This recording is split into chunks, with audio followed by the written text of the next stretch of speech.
میں عارف محمد خان معاون مدرس عبدالمجید سالار اقرا اردو ہائی اسکول بورنار ایک نئے تعلیمی ویڈیو میں آپ کا استقبال کرتا ہوں۔ اس ویڈیو میں ہم سطحی بافت کی اقسام کے بارے میں معلومات حاصل کریں گے۔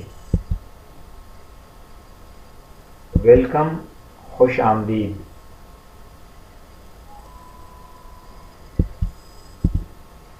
سادہ بافت۔ سادہ حیوانی بافت میں ایک ہی قسم کے خلیات ہوتے ہیں۔ ذیل کی تصویر میں آپ دیکھ سکتے ہیں کہ مختلف اقسام کی کون سی بافتیں ہیں۔ سادہ ہموار سطحی بافت منہ، غذائی نالی، خون کی نالیاں، پھیپھڑوں میں موجود ہوا کی تہائیوں کی اندرونی سطح میں پائی جاتی ہے۔ یہ پتلی، مہین، چپٹے خلیات کی نیم نفوذ پذیر جھلی ہے۔ ان کا کام مخصوص مادوں کی ترسیل کرنا ہے۔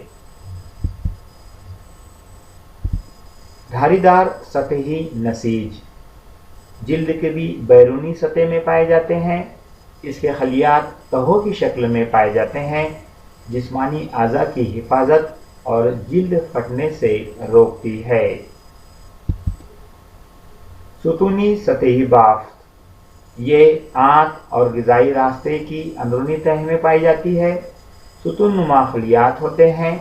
ہضم رس کا افراز، نموی محرکات کا جذب کرنا یہ اس کے کام ہے۔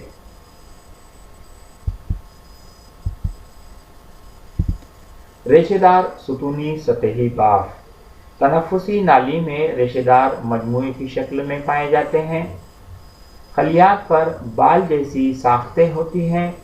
میوکس اور ہوا کو آگے دھکیل کر تنفسی راستہ صاف کرنا اس بافت کا کام ہے۔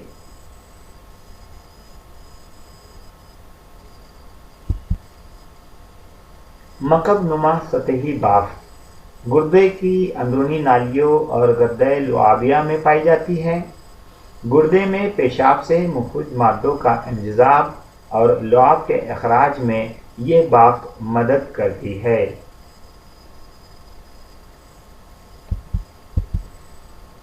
غدودی سطحی بافت جلد کی اندرونی تہہ میں پائی جاتی ہے۔